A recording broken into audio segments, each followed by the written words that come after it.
Season has started. Like I said last episode, your boy was at the Wizards game last night against the NBL. I think they're called like the Karn Tapins or whatever. They got their ass kicked. Yeah, but I had to drink two tall boys just to get through that game. That was kind of an embarrassment. I don't think they should schedule. I get Real Madrid and Dallas playing each other, but I don't like the Wizards. The Wizards are bad, but that other team was bad. Like honestly, I think some college teams could probably whoop their ass. That was not the prettiest thing to watch. So you're not appalled by the Dallas losing? Oh, I was watching it at work, and I was telling my boss, I was like, "Bro, look at this! Dallas is getting the ass kicked by Real." He was like, "Jesus Christ, they sucked last year, and now they suck even more." And I was like, That's what I said. I'm like, I don't think they're gonna make the playoffs, and you laughed at me. Yeah, granted Luka was on minutes restriction, so I think he only played 5 minutes, but still, like they should have beat Real. I don't know. That was something to watch. But my quick takes from last night. I think the Wizards will be fun to watch, like we said. I think Tyus Jones does a good job of dishing the ball to everyone, just make sure they get their touches because he'll bring the ball to court, call it a play. Pools on one side, Kuz on the other wing, and then they just work their magic. So I think honestly, they're going to score like high. They're going to be like a lower tier Kings in terms of they're going to score a lot. They're going to go up and down the court. They're going to play decent defense. Koulibaly is strapping guys up. And I know it's just an Australian team, but I think he's really good on defense. So he was starting last night. I don't know if he'll start, come regular season, but that first lineup is looking pretty good. Gaffer looks healthy. So yeah, I think they definitely gonna smack some teams, and I think they're gonna catch a lot of teams off guard. That's what we like to hear. For sure. Let's get into it. Like I said, we got the Central and the Pacific. Let's start with the Central. Let's start in the East again. Chicago Bulls lost in a play-in game to Miami. That famous Max Strus game that got us rolling. Lawrence, what are your expectations for Chicago? Lonzo is not coming back probably. I just think that they should have already blown it up and just try to restart. I think it's a little silly they keep trying to roll it back. But the same thing they already have. I mean, the problem with it is you have $20 million in one player who never plays. Yeah. There comes your biggest problem. I feel like they don't use Vucevic to his best extent. I feel like he's kind of wasted a little bit. And then DeMar DeRozan, surrounded by guys who don't shoot, dynamic threes or any kind of that. Yeah, just also doesn't work as well. I think it's one of those teams that can constantly get to the play-ins, but not much past that. Yeah. With Lonzo in the lineup, 2 years ago, they were at one point the number 1 seed. But as soon as he went down, kind of the whole he was the engine to the train. I feel like once he went down, this whole team was basically just a shell themselves. I don't think they're good. And then you're right, they probably shouldn't have run it back. But I think Vucevic re-signed. DeMar still has one more year. Levine is year 2 of his supermax. And then I think they re-signed Kobe White and extended Ayo. They brought on Torrey Craig. And they brought on Javon Carter. I think it's nice reinforcements, but like you said, they're probably going to be back in the play-in. If not, maybe they'll be fighting for that 6th spot because the Nets should drop. So, their future is not too bright. I wish they would have blown it up, just like you said. So I wouldn't expect anything major from them guys. Moving on, we got the Cleveland Cavaliers. Okay. I guess I'll take this one first. This is their year, and you can tell by all the changes they made to the roster. They brought in Max Strus in that sign and trade deal, gave him a nice hefty contract. They re-signed Karis LeVert. They brought in Niang, who played well in stretches for Philly. I feel like they had somebody else. Oh, they have Imani Bates. They drafted him. They re-signed Max Strus. Yep, Max Strus. They brought back TT. Yeah, even though I thought he was going to be going back to ESPN, but he's going back to Cleveland, I guess. Yeah, I feel like this is the year. I think Donovan has 2 years left, and this is what they did. This is their like version of doing what Milwaukee did to Giannis. Even though Donovan didn't say that he needed help, it was obvious after that first round series against New York that they needed more help, so they went out and got more help, trying to persuade Donovan to re-sign in terms of sign his extension. Either I don't think they offered it this offseason, but I think they will offer it next offseason. So this is like if they look good, and I'm thinking if they make I don't know second round playoff push, or even if they somehow make the Eastern Conference Finals, they're hoping that it'll be enough to convince them to resign. But if they get off to a slow start, and things just don't turn out too well, you definitely should be on the lookout for Cleveland trying to trade him before the trade deadline if it's just not looking like it's going to work. Because I don't know, at this point, it's very iffy if he's going to sign that Supermax extension next offseason. So they need to do their best to try to convince him. What are your expectations, Lawrence? I mean, looking at the roster, it looks like one of those rosters that's like perfectly built to be really good in the regular season. Yeah, you're probably looking at it being like a 1 through a 3 seed. But up there with Milwaukee and Boston. Yeah, I mean, I just feel like looking at the roster, they night in, night out, amount of depth in terms of like smaller guys playing more minutes, smaller guys being able to excel in those minutes. I mean, Ricky Rubio playing your backup point guard is never a problem. Max Strus being your backup shooting guard, okay, I wouldn't consider that a problem either. And then Karis LeVert being your backup small forward, George Yang, like you said, like all these guys outside of their center. But it doesn't really matter because you can run Mobley or Jarrett because you got Twin Towers down there. You can run them, either one of them at backup. You can run Tristan Thompson in there. It's like night in, night out, it's a good team. But once it comes down to playoff time is when you kind of start questioning the legitimacy of this team. Yeah. And in my opinion, I just think they need more of like a 3-and-D like Isaac Okoro. Like if he could shoot. He doesn't shoot, he just plays a lot of defense, but Donovan Mitchell will play you defense and shoot. In my opinion, you just need a tenacious 3-and-D small forward, and Karis LeVert's just a shooter. Never been that great of a defender. And then at center, Jarrett Allen, I mean, of the two Twin Towers, he's been the most disappointing between the two of them. Yeah. Mobley's had injury issues, but Allen just didn't even show up at all in the playoffs, so. Yeah, you're right. So this is definitely their make or break year. Moving on, we got the Pistons. I'll let you take this one first. What are your expectations for Detroit, if you have any? No, dude, this is one of those. They need a little bit more picks, This is okay. To be nice, this is one of those teams that we were talking about yesterday. They're gonna make a run, and they're gonna do really good in the in-season tournament.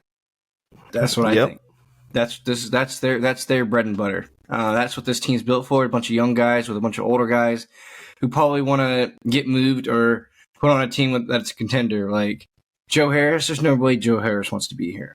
Bogdanovich, he's been wanting to go somewhere.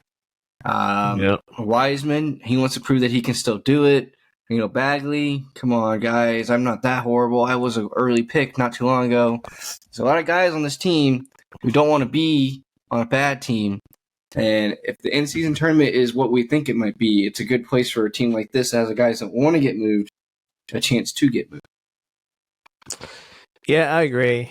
They're not going to be good, but in-season tournament, it's definitely, I think, will be the showcase for a lot of teams to showcase their young talent. So come trade deadline, they can move off some of these guys, and don't be surprised if, look at the log jam at center. Even Isaiah Stewart, like, you got him, you got Jalen Duren, who they just drafted, Bagley, they got Wiseman from the Warriors. Like, it's not, and you still have to make room for Thompson to kind of, develop alongside Cade, and Cade's coming back off an injury, and he didn't look good in the first preseason game. So yeah, don't. I'm not gonna say too much about them, about the Detroit, but they will be fun to watch. But they will not win a lot of games, y'all. Expect them to be bottom of the East. Moving on, we have the Pacers. They don't even have the. I don't even know why they did that. Yeah, my first thoughts about the Pacers. They gave too much money to Bruce Brown. That's the first thought. It was a smart contract because the second year is a team option, and with the new CBA, I don't know if I talked about this back in the summer, but teams need to spend money. They no longer allowed to carry cap space into the next season. So I think you have to spend like 90% of the cap. So I think that probably only leaves teams with like a little bit of cap space. So teams are already just spending the money, and as long as they're not in the luxury or anything like that, it's fine. So Bruce Brown is a perfect case of that. They gave him 2 years and like $40 million.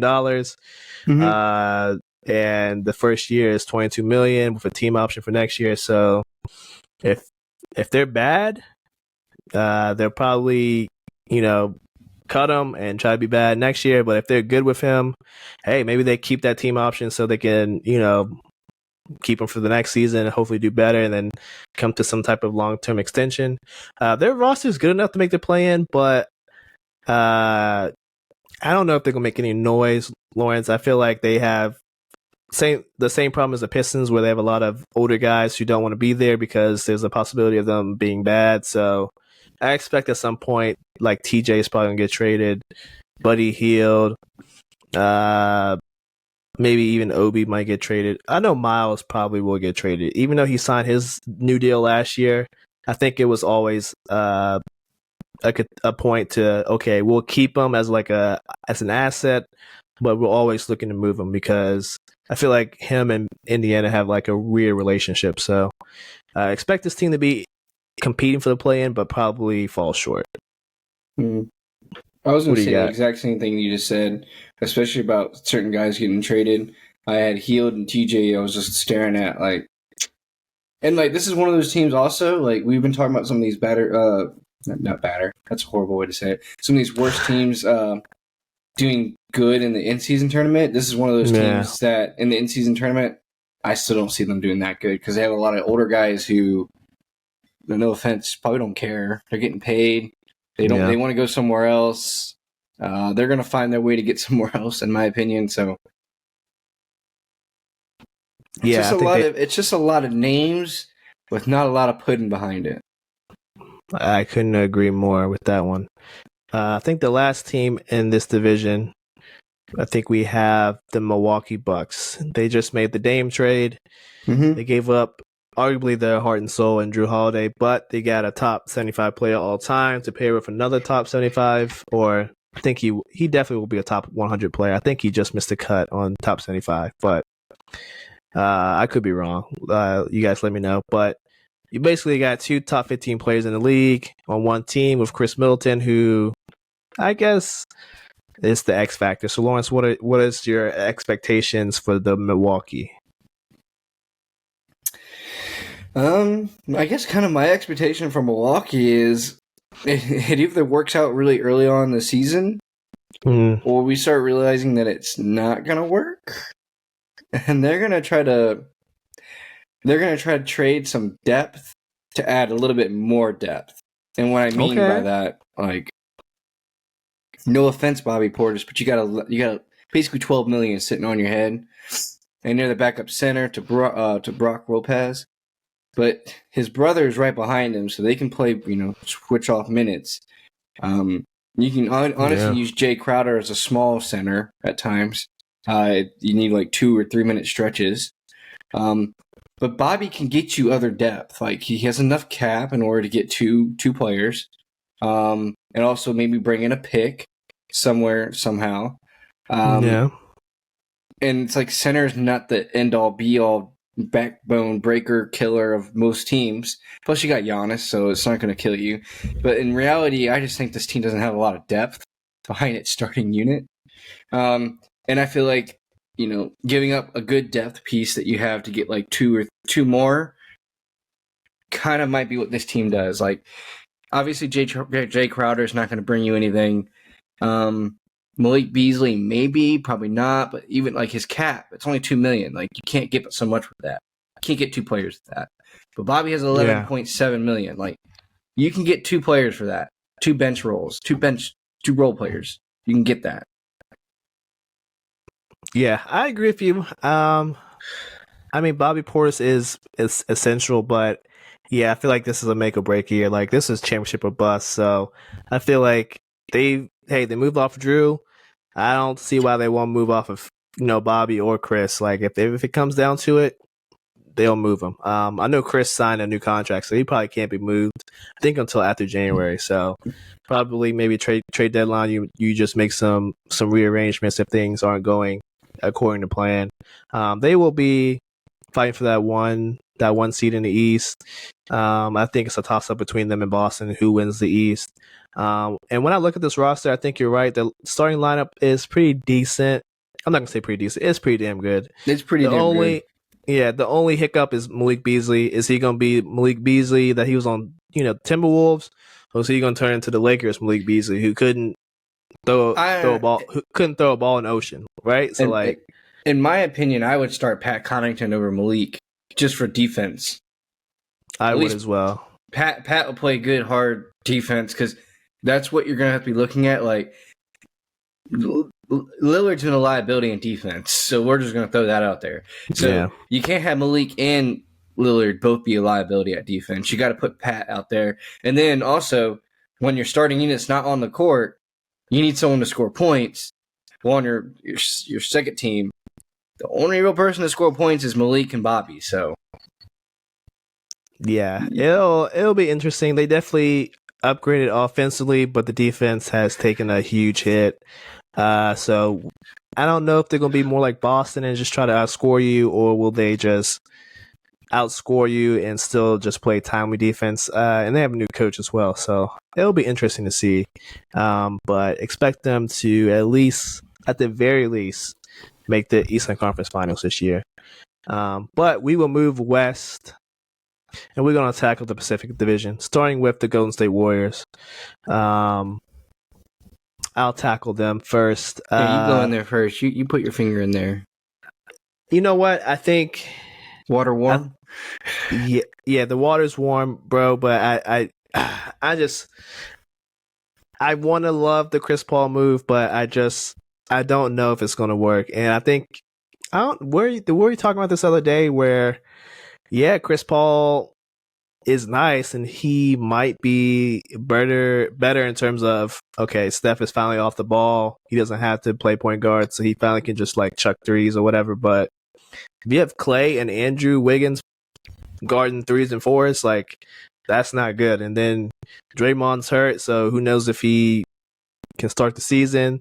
So you have Looney, and then there's no backup for Looney. So it's a whole, we start like, just snowballing like issues. And I just don't know if it's going to work out. I do expect them to make the playoffs. I feel like they won't be as bad as last year, because obviously there was some locker room issues, and I feel like this unit can move forward and be better.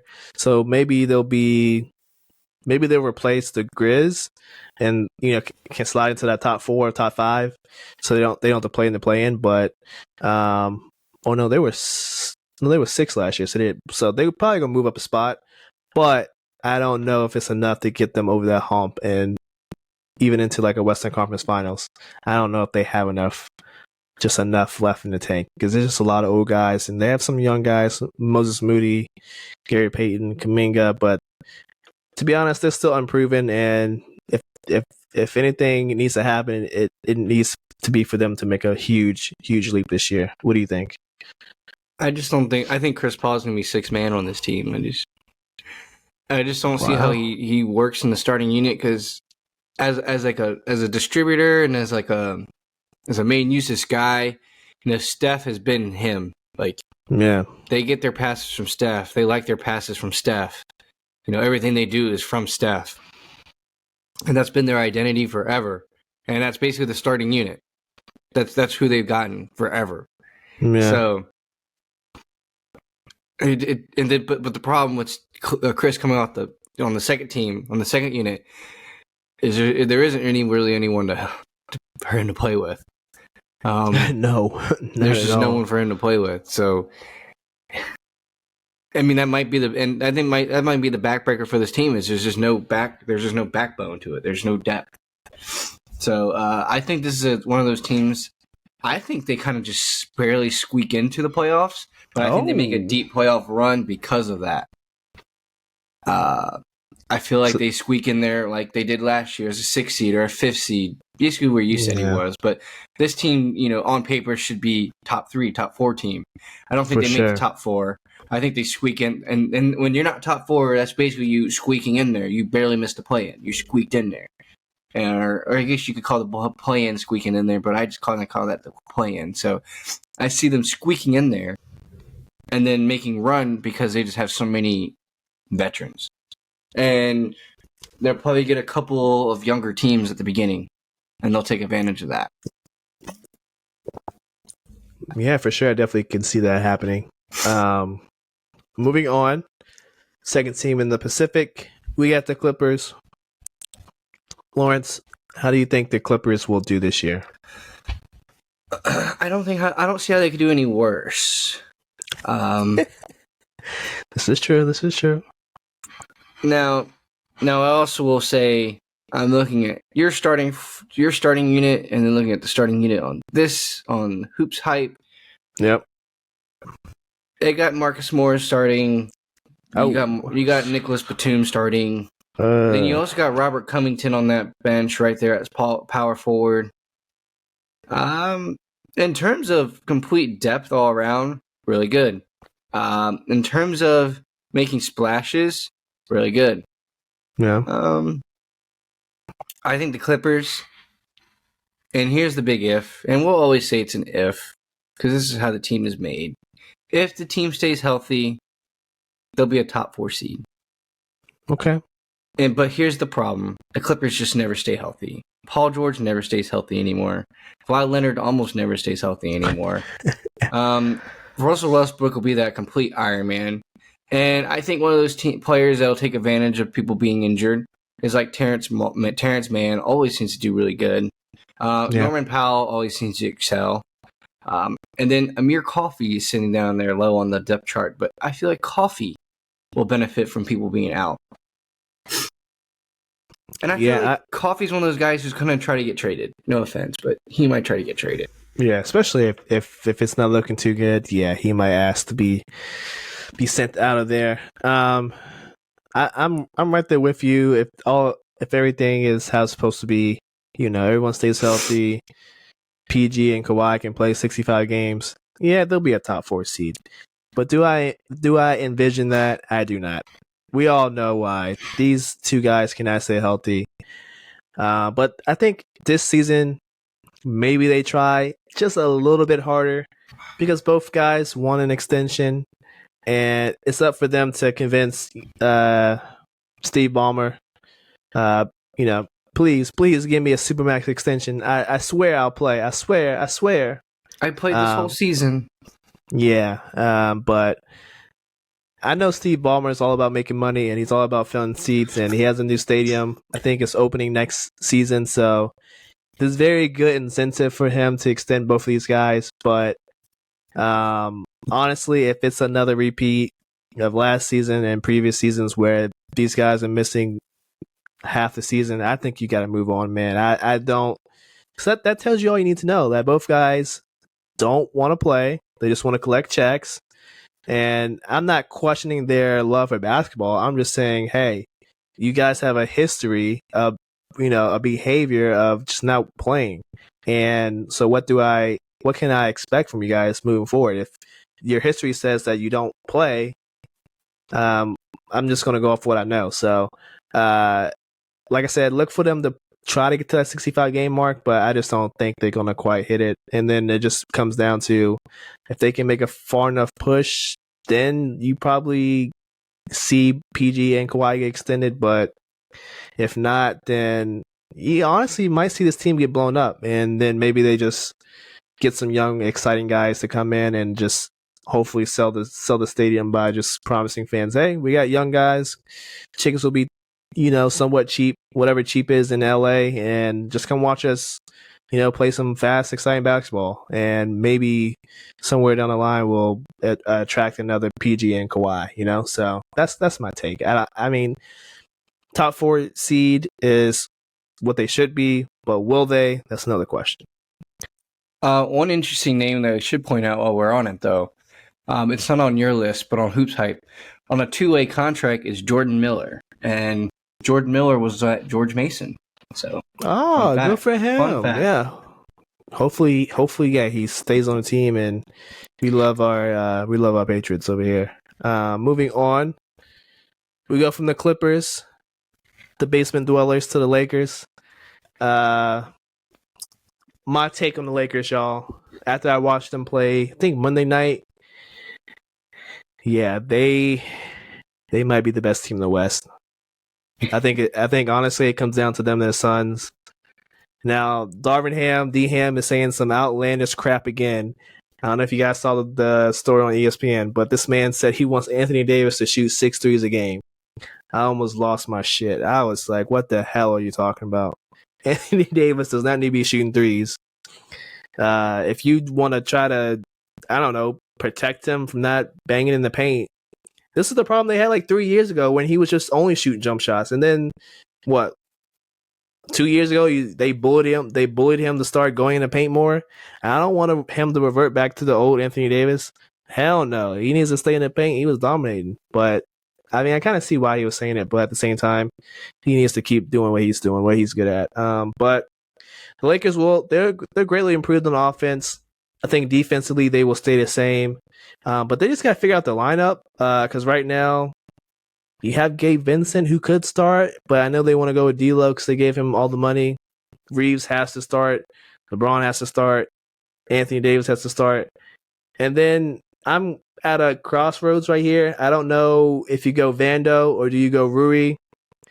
And I don't think you can base this off of money because both guys got really good deals and they both deserve their money. But according to this, Vanderbilt is going to get 4.7, and Rui is getting 15.7.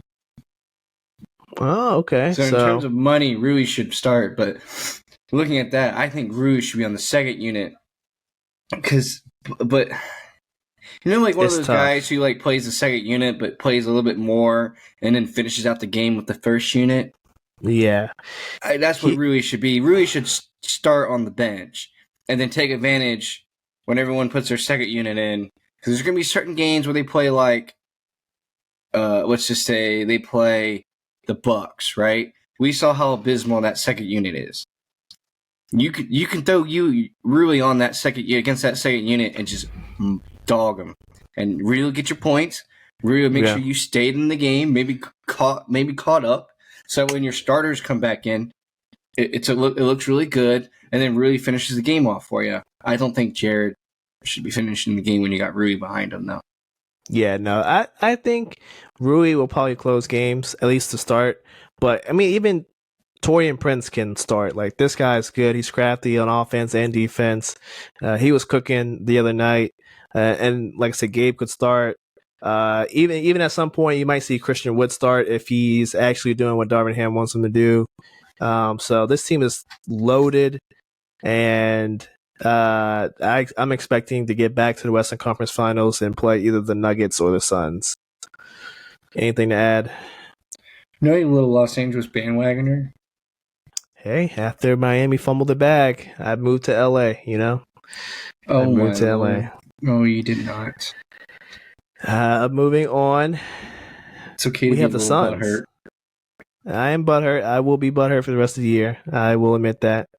But I'm not butthurt at the Suns because they made some.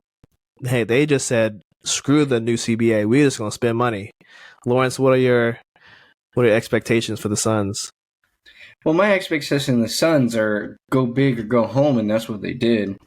Yeah, they knew that the end all be all is not at center, so let's just get rid of our center and let's get depth. And if you look at the depth, I like it.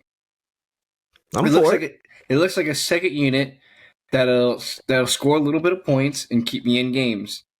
I mean, Damian Lee, a little good distributor, can score when you need him to. Not the most electric one.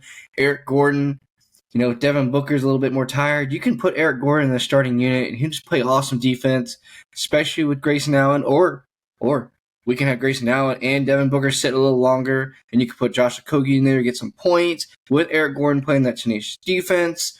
Power forward might be their weaker spot, but you gotta have one or the other. But Kevin Durant is obviously the greatest thing. It's just everyone behind him, and then center. Can't be mad at it. It's just what it is. Nurkic might get hurt, but Eubanks has proven he's not too bad. He's not too shabby. And Metu's okay. This has got to be first or second seed. Maybe slip up to the third seed.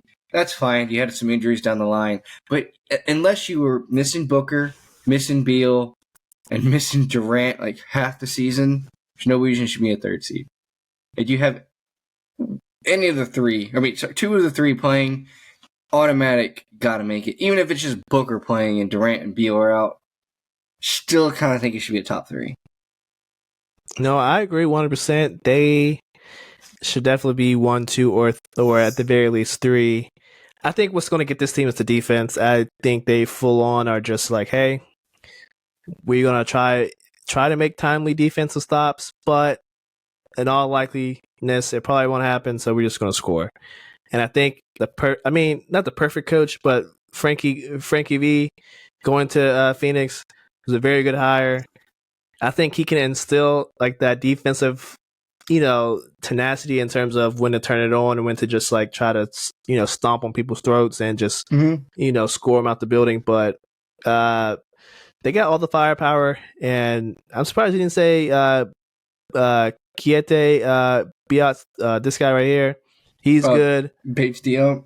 There's just too much. There's just too much. Watanabe is a sniper. There's just too much good depth all the way down. And they got Nasir Little. Like, look how far down he's on the list. Nasir Little's a great young player. Like I said, Metu and Bol. I don't know if he's been seeing the clips, but he looks like this is his breakout year. I ain't gonna lie, he might show you guys a little something. But yeah, they surprisingly flipped Aiden for some decent role players. And like I said, Grayson Allen can start if he needs to. Same with Eric Gordon. So as long as you have at least 2 out of 3, I'd say the third seed is obtainable. But this team is kind of on the older side. And your two of your 3 guys are in their 30s, so it's just a little. If there's any worry, that would be what I would say. But in my opinion, I'm not worried because with the in-season tournament, I think that gives Beal, Durant, like Booker, like even Nurkic, it gives them time off. Like we're not going to see the Suns even care about the in-season tournament. They're just not. That's not what they're about. So they're just not going to care about it. So that's some time for them to recover, and then right after the in-season tournament, you have the freaking All-Star break. Yeah, they're not gonna be able to recover very much because they're gonna be in it. But regardless, they don't have to play hard in the All-Star game, so it'll just give them a nice little relay into the rest of the season. And at that point, you should be high enough already where you only play your guys big minutes in big games, and then you let your depth do everything it's supposed to against smaller teams like the Indiana Pacers. Couldn't agree more. And moving on to the last team. All right, we got the Sacramento Kings. I would say this is your team, Lawrence. You love the Kings. You love the Kings. So I'll let you go first. What do you think they'll repeat last year? The success? I kind of did adopt the Kings, so they're always so fun to watch, and they were always a late game to bet on. And in terms of repeating, though, I don't think they repeat as well as we think they do. Yeah, I think they step back and still make the playoffs. I think this is like a lock-in for a 6 seed, though. I feel like they're just not going to be. They're not going to have enough. I just want to say timely defense to make a really big impact on certain games. Yeah. And I just kind of wish at certain points, they just had a little bit more. I don't want to be rude, but like a little bit more clutchness. Like, I know Kevin Huerter was amazing for the Hawks and the little run they did in the playoffs, but he did not show up at all in the playoffs. Yeah. And you see him in certain games, he does not show up at all. But the rest of the team pretty much almost always shows off. Like Malik Monk, you give him ample time, he comes out. Yep. Davion Mitchell plays good defense, gets a lot of steals. Keegan Murray, I'm pretty sure he had the most threes by a rookie. I mean, obviously that's important. JaVale McGee to bring a little bit more of a veteran, I've won games in big moments kind of thing. Plus, he's gonna be your guy when he needs a bonus to get some rest.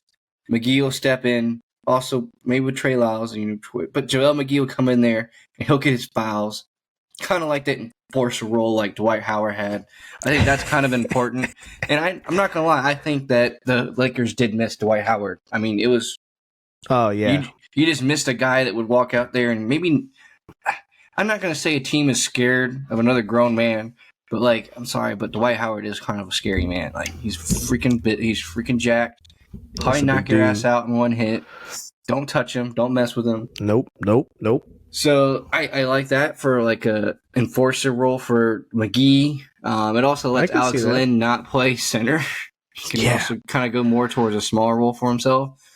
Kessler, Edwards. I mean, they're pretty deep. I just think that like we're not going to see him do as awesome as we did last year. It was just one of those things that came out of nowhere.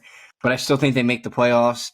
But I just think there's a big step down from the top of for the West, and in the middle of the West, and in the bottom of the West. I think there's just three hierarchies. No, I agree. There's definitely three different tiers, and they were in that top tier last year, like you said, because they caught a lot of teams off guard. Like, let's be honest, none of us expected the Kings to be the third seed. We thought they were that young team who just got to a hot start because they wanted to prove that they were, up and coming. And Mike Brown, hey, to his credit, he kept the momentum going and he got them the third seed. So hats to go off to Mike Brown. He's a great coach. But I mean, the other teams in the rest just retooled, and I don't think they have enough in terms of what their offseason was. It wasn't enough to kind of keep up, kind of match pace.